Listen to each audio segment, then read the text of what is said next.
Bismillahirrahmanirrahim. Today we start chapter number 7 and it's lecture number 22. Here we were discussing the protection of rotating machinery. In our last two lectures regarding the protection of rotating machinery, we have discussed the stator faults in detail. In first lecture we discussed the stator phase fault and in second lecture we have discussed stator ground faults. And today we will discuss rotor faults. And we will also discuss a few other abnormal operating conditions that require protection in rotating machinery, and that includes unbalanced currents and overload conditions. So these two topics will also be discussed in this lecture. If you remember in first lecture regarding the protection of rotating machinery, I have shown you a list of all those abnormal conditions that require protection.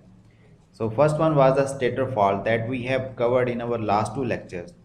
Now from this onward, we will discuss the remaining abnormal conditions one by one.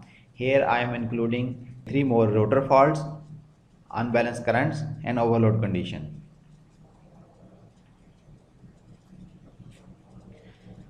So let's start our discussion regarding the rotor faults. Remember, there are two types of rotor faults problem that may occur in rotor.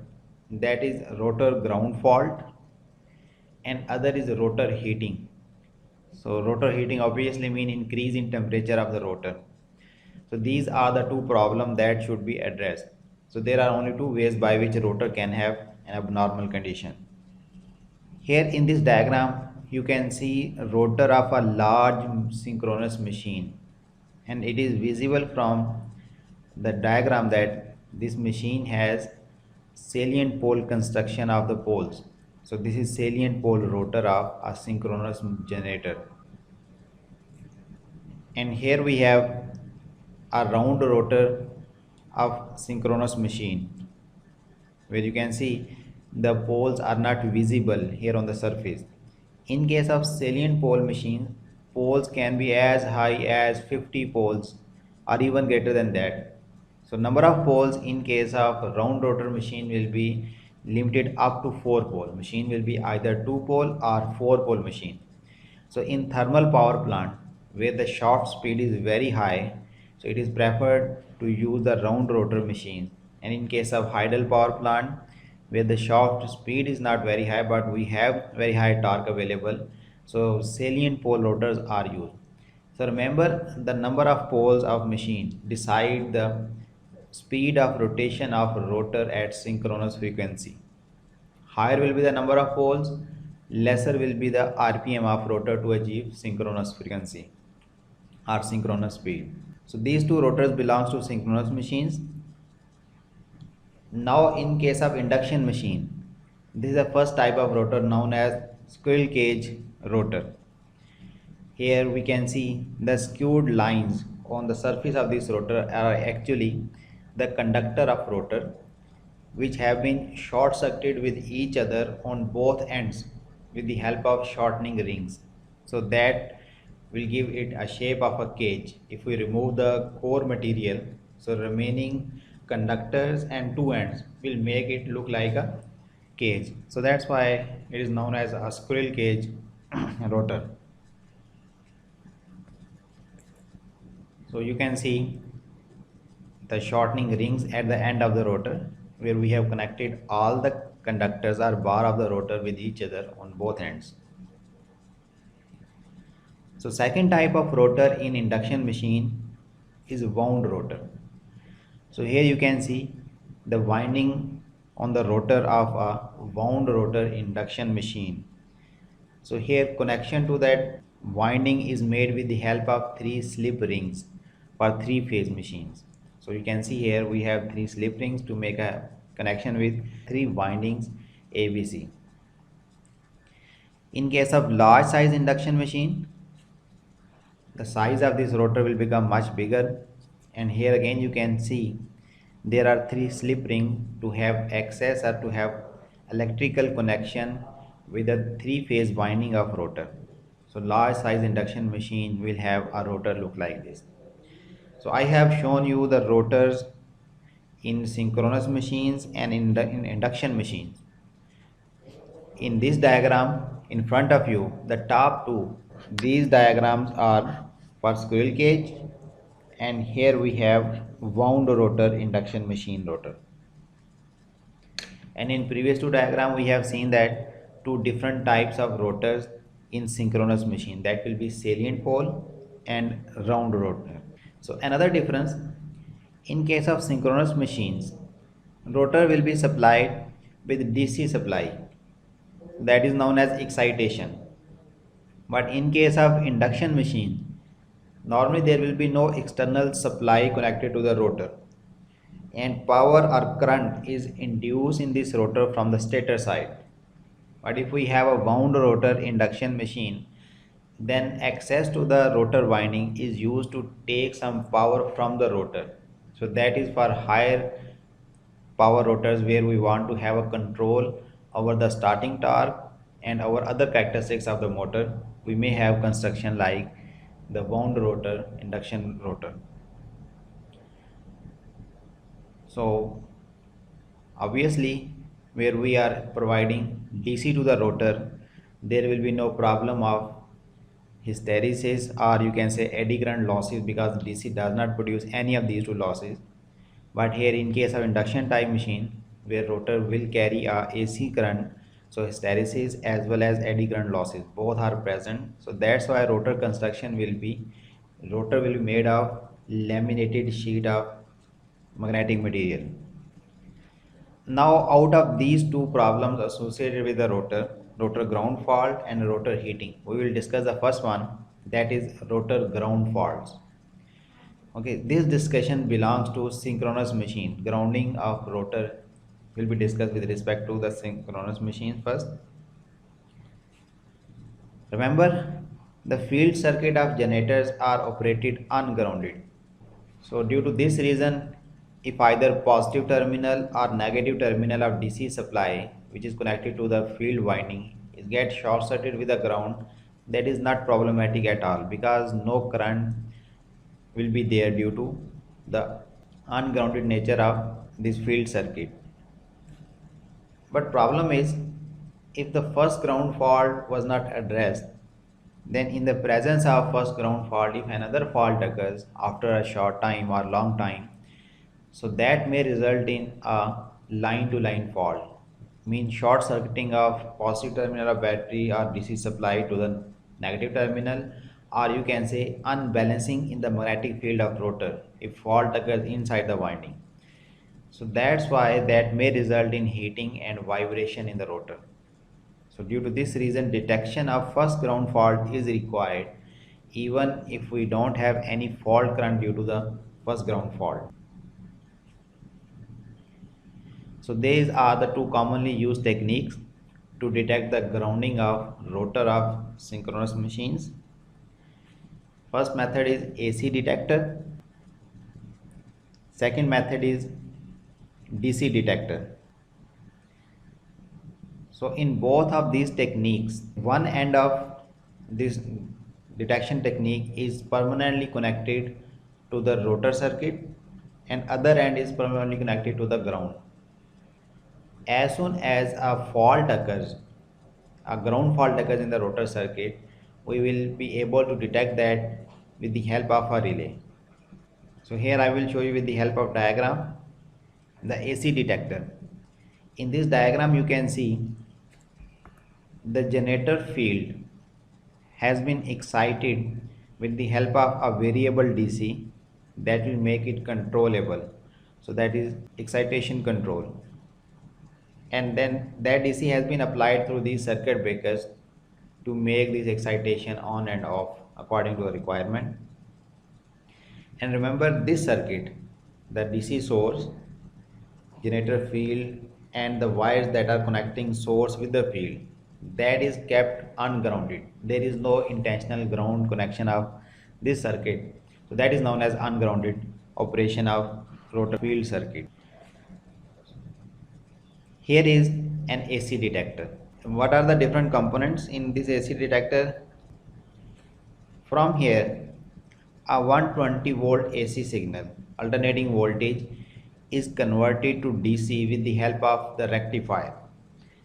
So according to that, the polarity of this produced DC or converted DC will be like this, plus minus. And you can see here the negative terminal of this produced DC is permanently connected to ground, and other end the positive terminal is connected to this field circuit through this relay, here high impedance voltage relay, and here these contacts are closed, so that means this relay is connected to this field circuit at this point. So this connection could be over here at positive terminal or at negative terminal, it doesn't make any difference. Right now in this condition, if there is no grounding of field circuit, will there be any voltage across this relay? As there is no path for the flow of current, no voltage can exist anywhere in this circuit because it is open circuit. Let's see what happens in case of a ground fault. Let's say grounding has been done in this field circuit at this point as I have shown.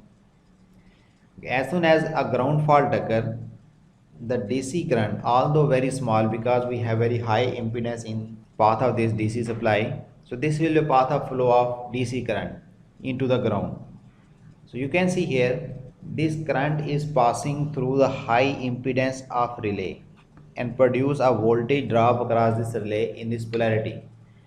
So relay can easily detect this voltage or sense this voltage. That would be an indication that a grounding has been occurred in the field circuit.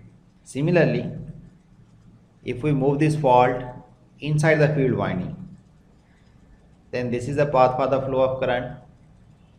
Again we can see here a voltage will appear across this relay because this relay is high impedance relay due to flow of current from positive terminal through this relay through the field circuit from the faulty point into the ground and back to the negative terminal.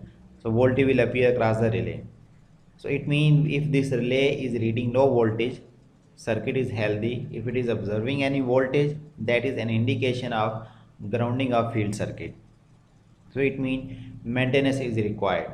So no need to trip the circuit breaker to isolate the generator because ground fault is not, you can say, dangerous or problematic if it occurs the first time, the first ground fault. So that's why this fault will be removed in first scheduled shutdown of the machine. Now we discuss the second method to detect the ground fault, which is a DC detector.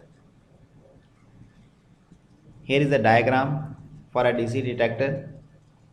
Now the difference, obvious difference between AC detector and DC detector. In case of AC detector, we have an external DC source that is used to detect the fault. But here in this arrangement, we are not using any external source. The same DC that we have applied across this generator field winding, the same DC will be used to detect the fault here with the help of this relay. So it means these two terminals are actually the two ends of the DC supply, input DC supply. So here we have non-linear resistor over here, that is a resistor to provide protection against a transient. In case of transient, there should not be a damage to these resistor divider circuit over here. Here we have a resistor divider circuit. So in between these 2 point resistors we have connected relay, and other end of the relay is grounded. So remember, if this field circuit is healthy, there is no fault, then this relay would sense zero voltage, as no current can flow from either of these two terminals, positive or negative terminal, towards the ground. As no current is there, there will be no voltage and no sensing over here at the relay point. But if fault occurs, let's say fault here in the lower terminal, this is a ground fault. In case of this ground fault, now look here what happens. A DC current will flow from this point through this resistor, through the relay, from this ground point back to the negative terminal like this. and that would result in a voltage to develop across this relay, and that is an indication that grounding has occurred in the field circuit of the generator. So now in the same way I will explain the detection of fault in positive terminal. Let's say grounding has occurred at this point. Okay. Then the flow of current will be from positive terminal into ground, and here from ground back to the relay, and here through this resistance to the negative terminal. This time voltage will appear in this polarity, plus minus, but there will be a voltage across the relay. So relay would be able to sense this voltage, and that is a clear indication that a fault has occurred that required protection. Now up to this point we have discussed the protection of rotor of synchronous machine if we have a physical connection to the field winding of the generator, mean that is with the help of carbon brushes. But if the generator rotor excitation type is brushless, mean we are not using carbon brushes to have connection with the field winding, then how could we detect a grounding in that condition? Grounding can occur in that condition as well. So first I want to explain what is the difference between the excitation system with brushes and slip ring and excitation system without brushes. Here is the simple rotor where we have access to the field winding with the help of this combination carbon brushes and slip rings. So DC supply is being provided through this conduction process. Now this is the alternative. Here we are using a brushless excitation system. So here you can see there is no physical connection of this DC supply over here and this field winding. How field has been produced in field winding? Look here, this DC supply is producing two electromagnets, north and south pole, you can see over here. These two electromagnets are inducing an EMF in this rotor armature, and that will induce a three-phase EMF in this rotor armature, and then that three-phase is rectified with the help of a shaft mounted rectifier. So that rectifier is mounted on the same shaft as we have the field winding, and that DC then supplied across the rotor. If we want to vary the field winding excitation, then that will be done with the help of varying this DC source. As we increase or decrease the DC supply over here, that will change the strength of electromagnet which is inducing three-phase EMF in this rotor armature. So accordingly current will change in the field winding. So if this is the arrangement, we can see here there is no physical connection up to the field winding. Why we are using brushless machines? Because maintenance is not required here. Otherwise, in case of slip ring and brushes combination, very often maintenance is required, replacement of brushes is required. So that's why this method is preferred. But here challenge is to detect the grounding of such rotor field winding. So remember, here in this design, pilot brushes can be provided that may be periodically lowered to the generator. So it means instead of having a permanent slip ring carbon brushes connection over there, we will have a pilot brushes.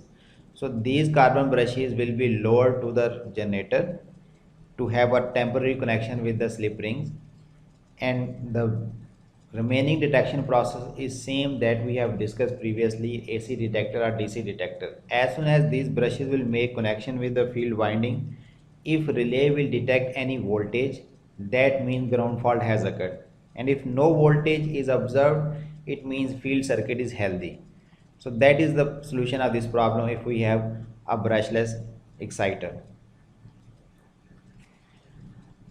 After this we will discuss rotor heating, the second problem associated with the rotor of machines. So this problem occurs in synchronous generators as well as in induction machines. So remember, in generators and motors, the rotor heating is caused by these following conditions.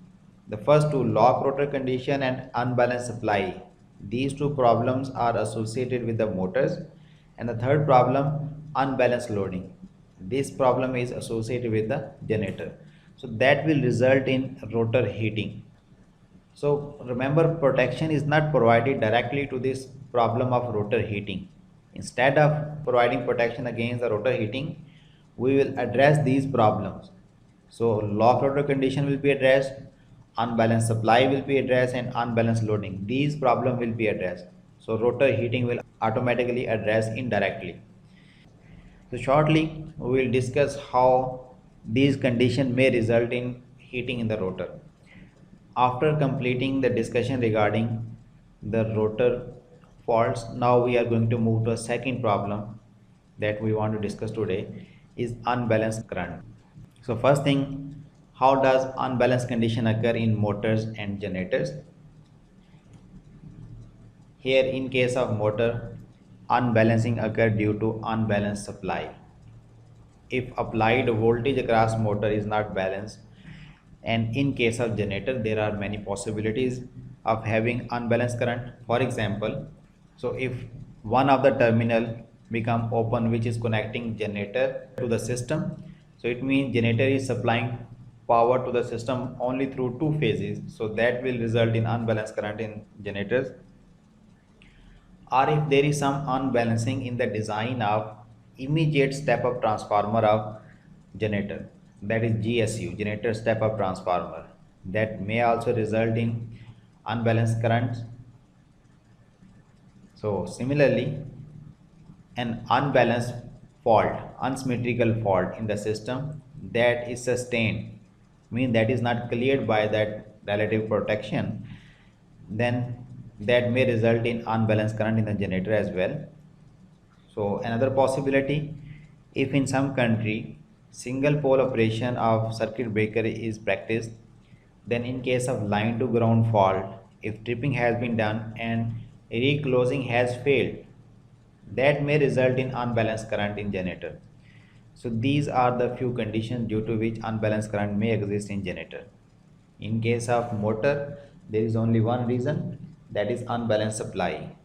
There could be a variation in voltage or one phase is not connected. Single phasing of motor, both will result in unbalanced current.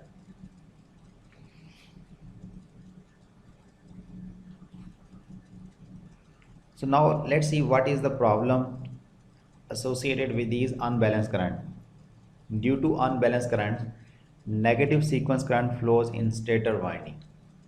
So actually this negative sequence is problematic. But question is, as we have discussed in our previous semester, the negative sequence current is also a balanced current. Negative sequence current will be equal in all the three phases, phase A, B, C, and have a phase difference of 120 degree. The only difference is its sequence will be opposite to the positive sequence. If positive is ABC, negative will be ACB. So if negative sequence is problematic but it is still balanced current, then what is wrong with this negative sequence? That is to be addressed. Here, in order to discuss this thing, let's move to the board. Here in this diagram, I have shown a stator of a three-phase machine. You can see with red color I have shown phase A, phase B and phase C. This is a two-pole three-phase machine, and inside this machine I have placed a rotor. So obviously that is two-pole salient pole rotor of synchronous machine. Remember, the three-phase supply when applied across the stator winding, it will produce a revolving magnetic field inside this stator. So I have shown that revolving magnetic field over here with black color. This is the direction of revolving magnetic field, and it is phi s. S stands for stator. Okay. So why it is in this direction? The thumb rule is the direction of stator revolving magnetic field will be from leading to lagging phase. If we traverse across the inner periphery of the stator winding, this is for example first phase, then the next phase is B. So direction of rotation of revolving magnetic field will be from A to B. Or if we start from B here, Next will be C. B is leading, C is lagging. Again it is in this the same direction, that is clockwise direction. Now what will be the speed of the stator revolving magnetic field? The speed of stator magnetic field will be equal to synchronous speed. In case of 50 Hz two-pole machine, that would be 3000 rpm. So this magnetic field of stator will complete 3000 revolution per minute. Next is this rotor. Rotor is also rotating in the same direction as the stator magnetic field. And in case of synchronous machine, the speed of this rotor magnetic field or rotor itself will be same as the speed of stator magnetic field. That is why it is known as synchronous machine. Rotor and stator, both magnetic field, are in synchronism with each other. So here the rotor rotational speed is equal to stator rotational speed, and which is equal to the synchronous speed of the machine. And in case of induction type machine, rotor speed will be slightly less than the stator revolving magnetic field, so that difference is known as slip. In case of no load condition, in ideal circumstances, that slip will be 0, and as we keep on increasing the load, that slip will keep on increasing. So that is the difference between two speeds. Now what happens due to the existence of negative sequence current? Remember, negative sequence current has sequence opposite to the positive sequence. If positive sequence is producing a stator magnetic field in this direction that I have shown here in this diagram, negative sequence will produce a field exactly in opposite direction. You have studied this thing in your machines course. In case of three-phase machine, how we can reverse the direction of rotation of a three-phase motor? Answer is, if we swap any two phases with each other, okay, only two phases, its phase sequence will become changed and the direction of rotation of motor will become reversed. So same is the case here. Negative sequence magnetic field will be in opposite direction. Here I am going to mention that direction.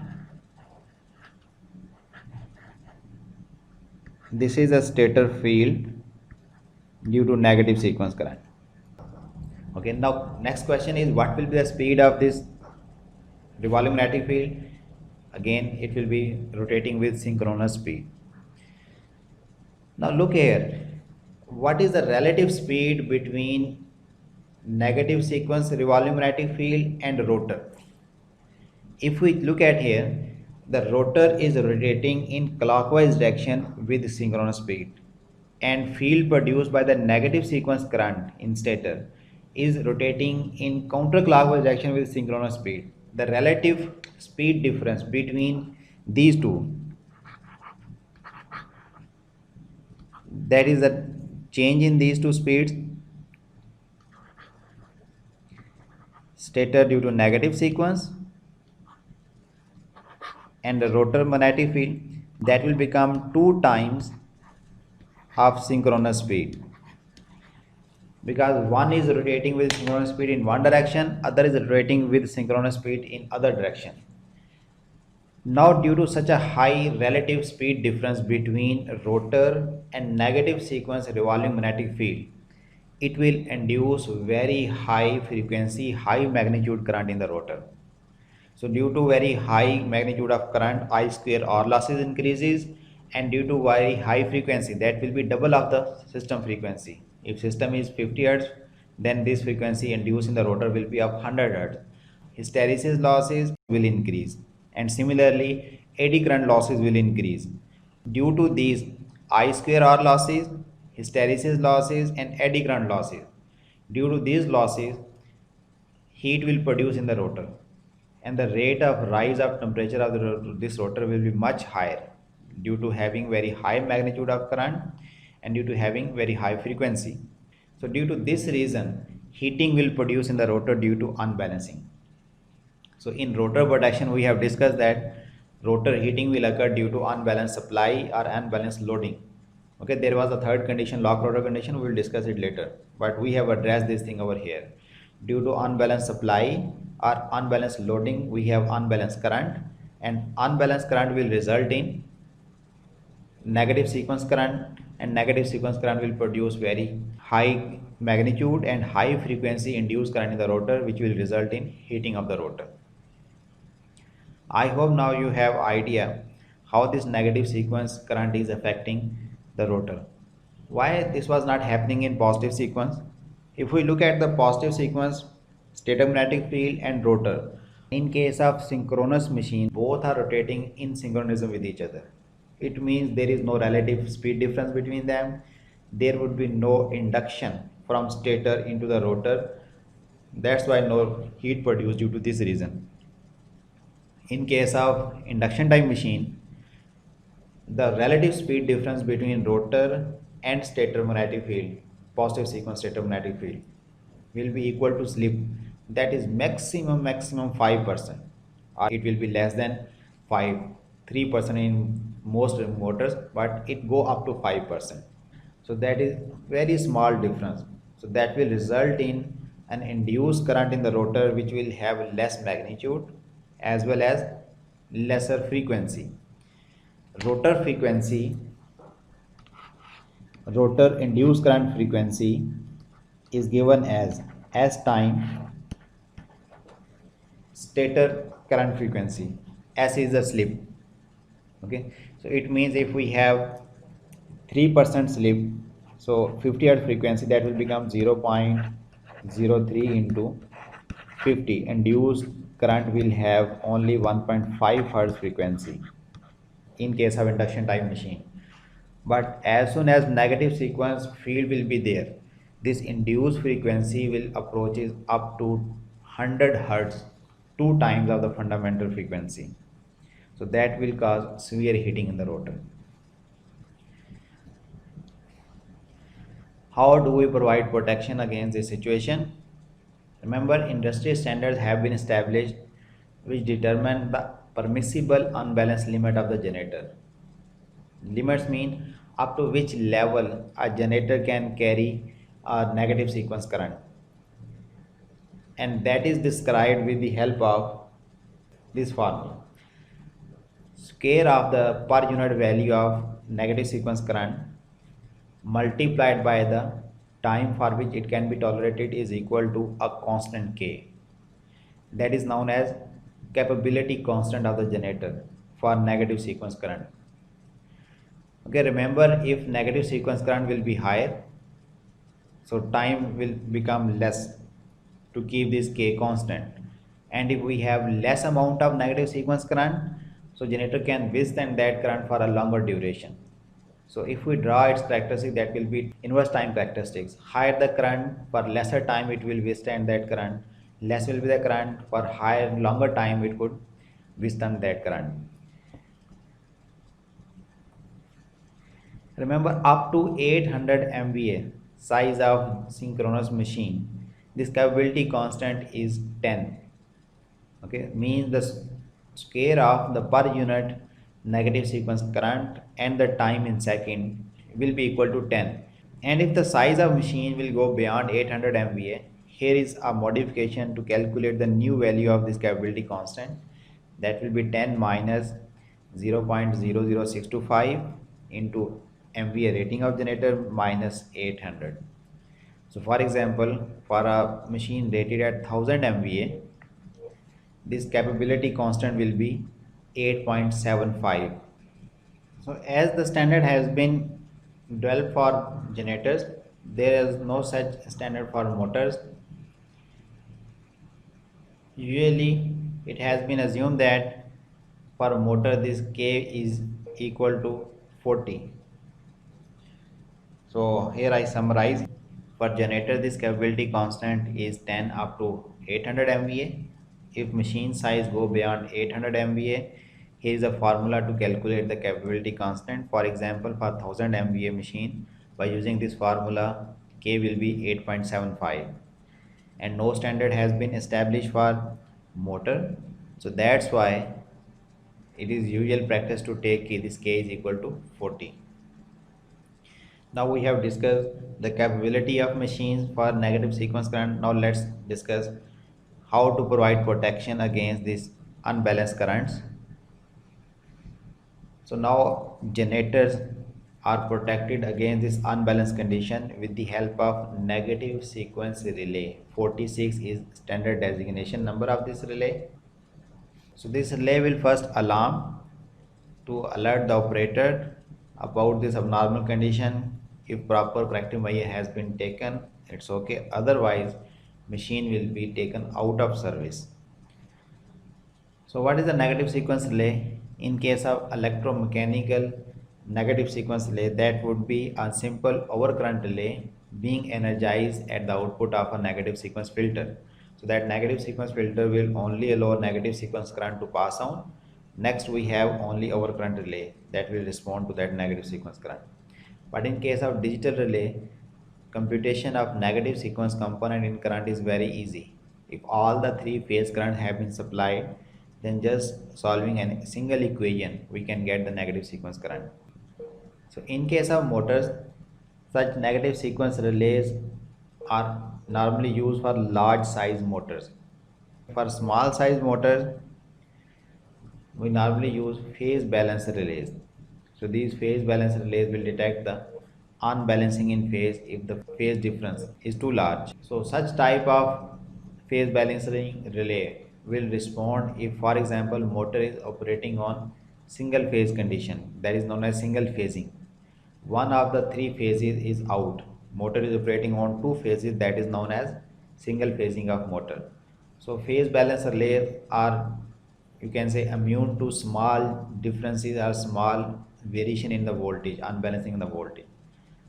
So that's why this small variation or unbalancing in supply voltage is not problematic for motor. But if that will become very large due to the single phasing, machine is operating just on two phases. So that will result in very high current to be drawn by the motor as well as severe vibration in motor. In that condition, that could be detected with the help of this phase balance relay. So phase balance relay is nothing but a relay which is energized with this current IA plus IB plus IC. So in electromechanical relay, we will have two discs. One is energized with A plus B and other is energized with B plus C. After this discussion of unbalanced current, now we discuss overload protection of generators and motors.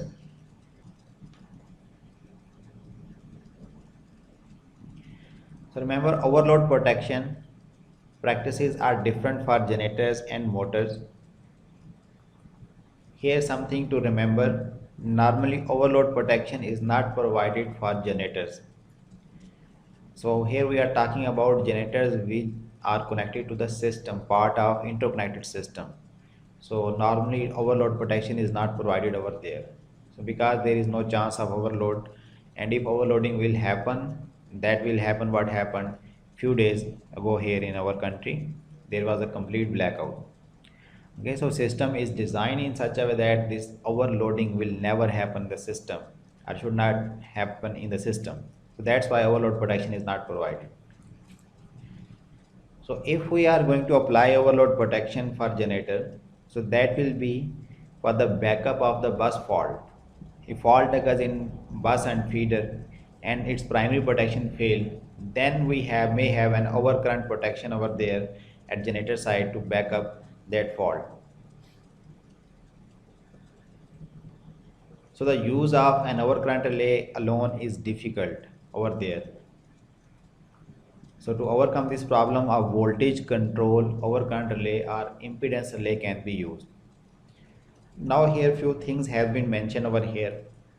I am repeating it again. First thing, normally overload protection is not provided to generator. It is not part of generator protection.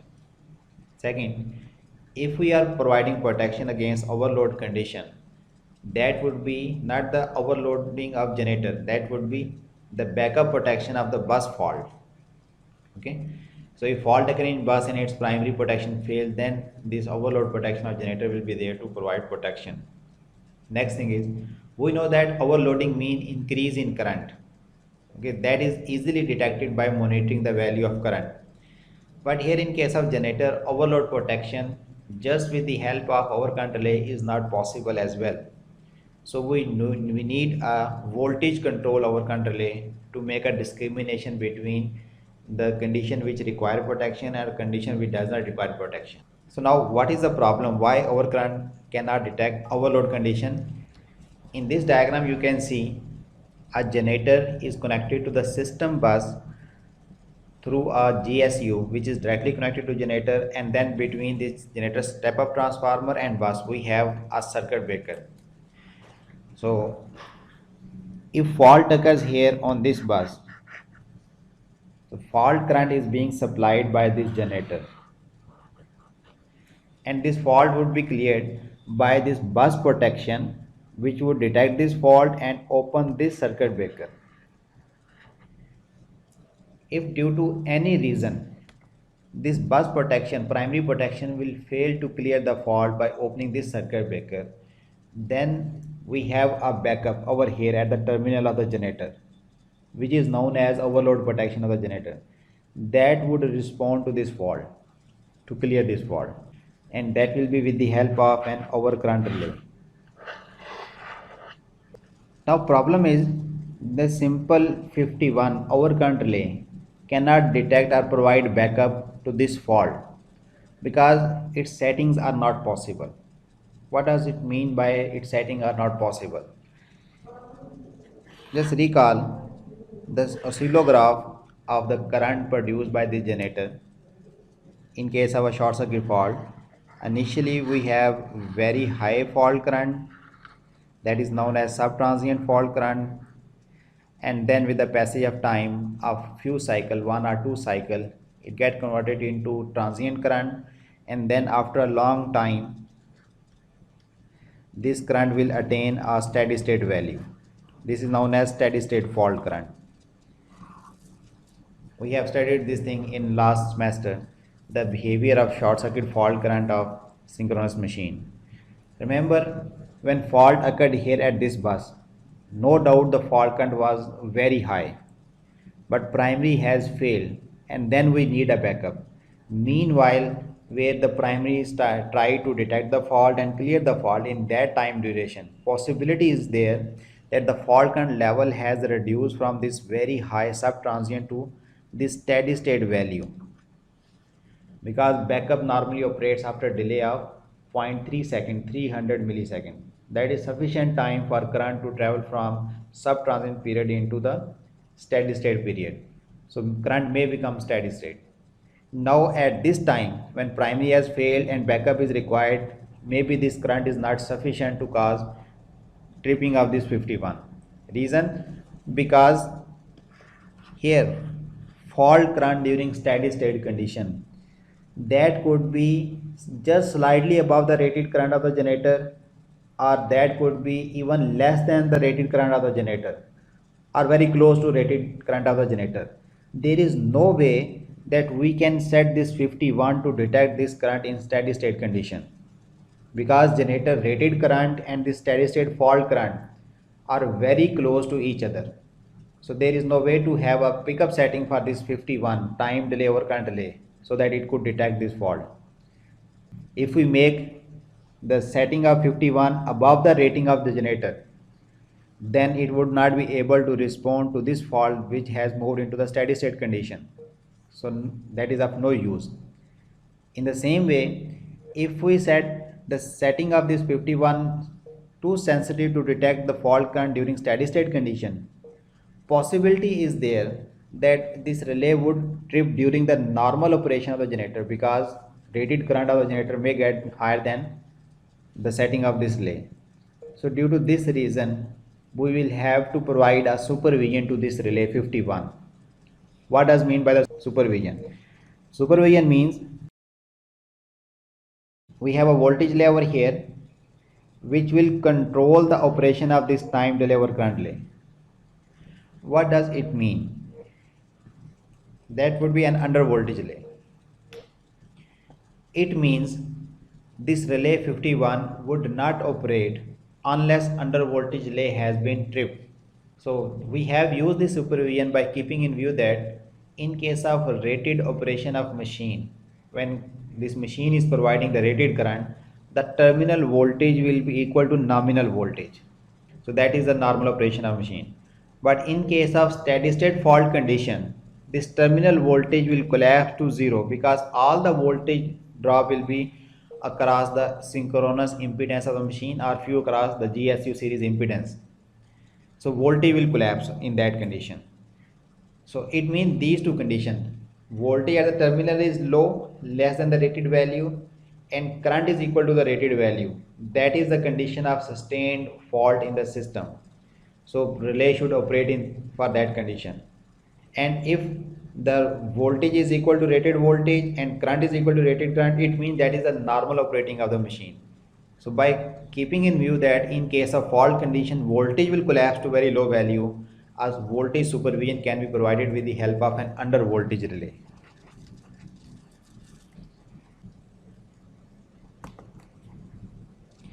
Now overload protection is always provided to motors to protect them against overheating. So overload will result in increase in stator current that will cause I square R losses in the stator winding. So due to increase in losses, temperature will increase and its insulation may get damaged. So remember, the majority of winding failures are either indirectly or directly caused by the overloading. Due to this overloading, temperature increases and this increase in temperature degrade the insulation of the conductor. So excessive heating will result in deterioration of winding insulation until an electrical fault occurs. So fault that may occur due to the deterioration of insulation includes a turn-to-turn fault or phase-to-ground fault or a phase-to-phase fault. So that is the generally accepted rule is that the insulation life is half for each 10-degree rise in temperature above the rated temperature of machine. For example, I'm just giving an example. If machine life, insulation life is up to 50 years and its rated temperature was 60 degrees centigrade. If due to overloading temperature rises to 70 degrees centigrade, insulation age will reduce to 25 years. That is a reduction in the lifespan of a motor insulation. So now we discuss how do we provide protection against this overload condition in motors. So fractional horsepower motors usually use a thermal heating element such as bimetallic strip. So that bimetallic strip is a contact made of a strip of two metals having different coefficient of expansion against the heat. This is one of the contact. Here is the other contact. So coefficient of expansion of this metal against the temperature is higher as compared to this metal. So when a high current will pass to this contact, so that will result in different rate of expansion in these two metals, due to which having higher coefficient of expansion here, this contact will move in this direction, in upward direction, resulting in opening the connection. The contact will become open in this way because this bimetallic strip has moved in upward direction due to heat. So in fractional horsepower motors, usually we use bimetallic strip to provide protection against this overload condition. So the design of that bimetallic contact will be according to the rating of machine. An integral horsepower motor uses time delay over current delay. So first let me explain this thing. For example, motors used in air conditioners and the compressor of your refrigerators. Those are fractional horsepower motors and they use this bimetallic strip. So that is the part of that compressor motor. So this protection is built-in protection. And integral horsepower motors, that is multiple horsepower. So when we say integral horsepower, we mean large size motors. So those motors use time delay over current delay to provide protection against this condition. So the setting criteria for this time delay over current delay will be 1.25, 25% above the maximum possible load current. This load current, maximum possible load current calculation includes the service factor of the motor, the time period for which motor can be operated above its rating for short duration. So this is the criteria for the setting of relays time delay over current relay for overload protection. Now before further discussing this overload protection, I want to here mention that there are two types of overloading condition in motors. One is known as slight overload condition, where current will become greater than the rated value, but motor is still in running condition, but it will draw more current because it is providing power at the short greater than its rating. So that is known as slight overload condition. Other is known as severe overload condition. Severe overload condition is lock rotor condition or jam condition, where rotor will become stationary, either fail to accelerate or will become stationary during the operation. So that is known as lock rotor condition or jamming condition respectively. So however, the operating characteristics of protection device should match with the heating curve of the motor. Heating curve means capability curve of the motor. So the shape of the relay characteristics and the shape of heating characteristics both should be similar to each other. But problem here is this does not happen practically.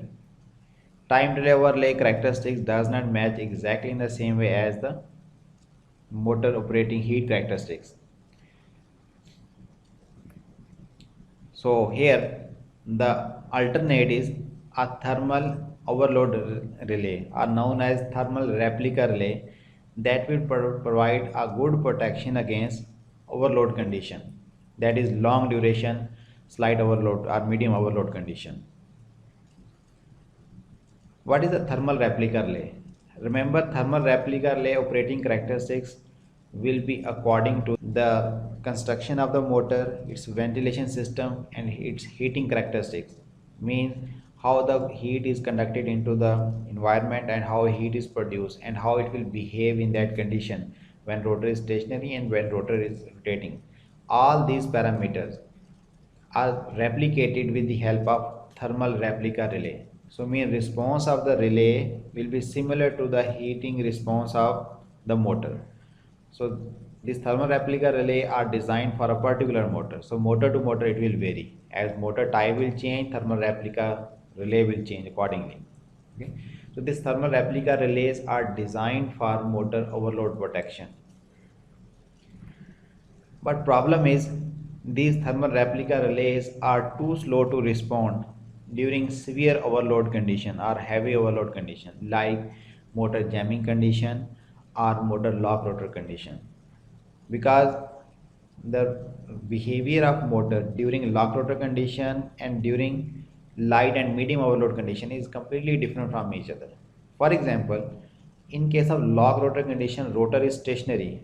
The rate of rise of temperature in that condition would be very high because ventilation, the fan which is attached to the rotor, is also stationary. So there is no ventilation of heat into the environment.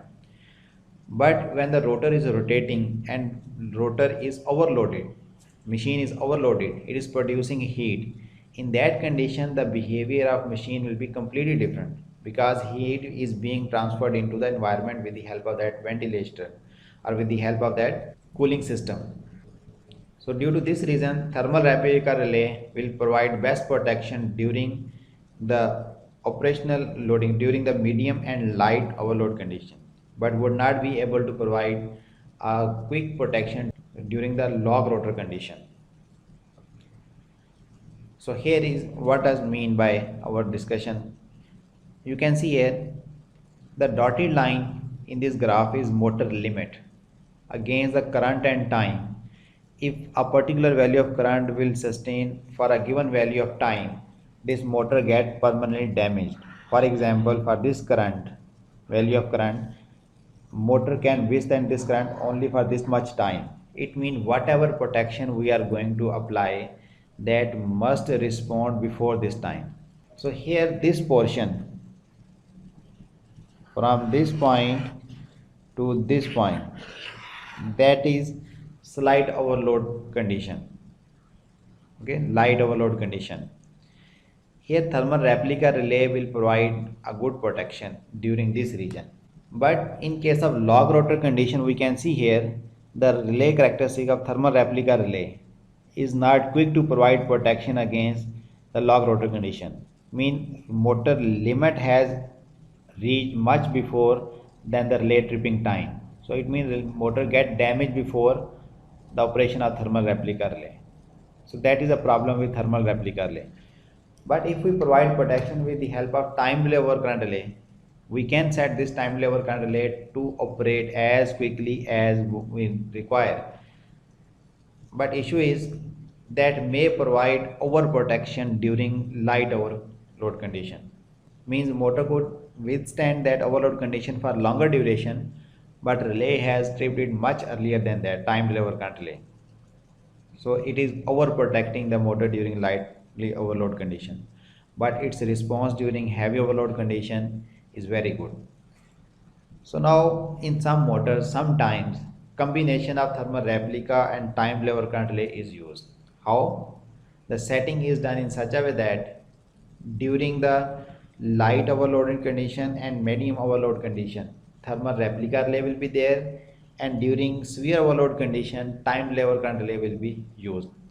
So here is their combined operation. You can see here thermal replica relay is providing protection during light and medium overload condition, and time delay over current relay is responding to the log rotor condition.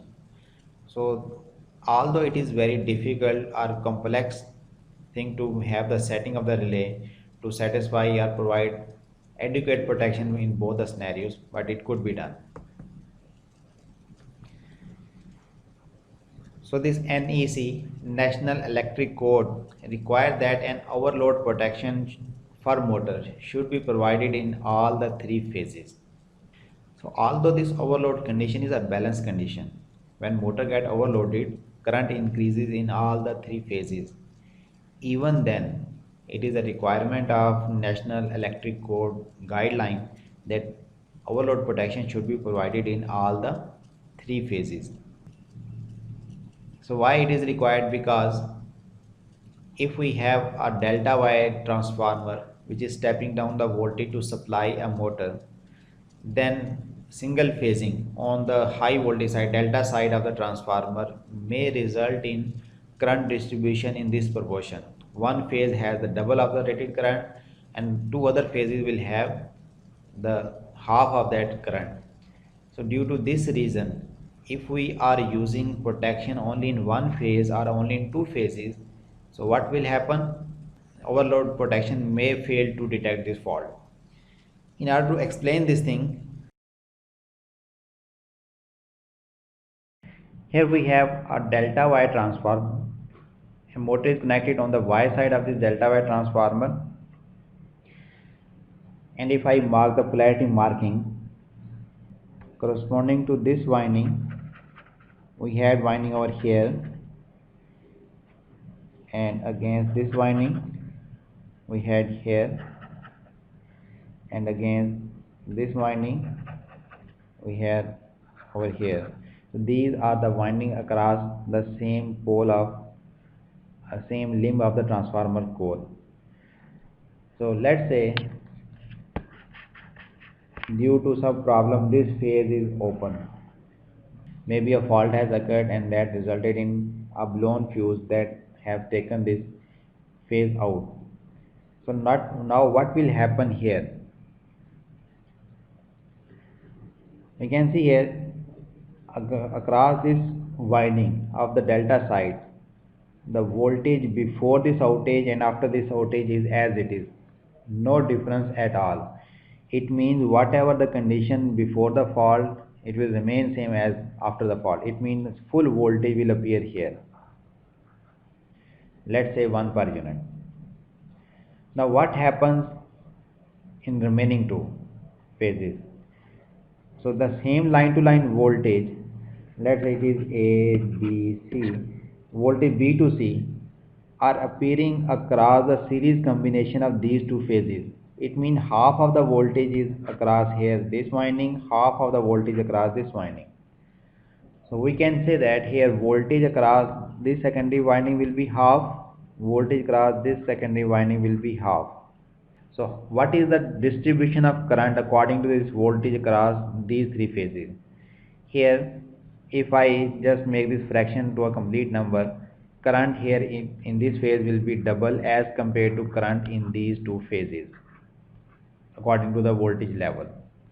So if we are using overload protection only in one phase, that protection would fail to detect this overload condition, and the motor is operating in severe overload condition due to reduction in voltage. Motor is drawing more current, but here in this phase current is not higher, current is higher in the central phase. Similarly, if we use only protection in two phases and those two phases are these two, again overload protection will fail to detect this fault because current is higher in the central phase as compared to remaining two. So that's why NEC, National Electric Code, recommends overload protection must be provided in all the three phases again for the motor, so that if overloading occur due to any reason, that could be detected by this overload protection. So that is end of the lecture. Thank you very much.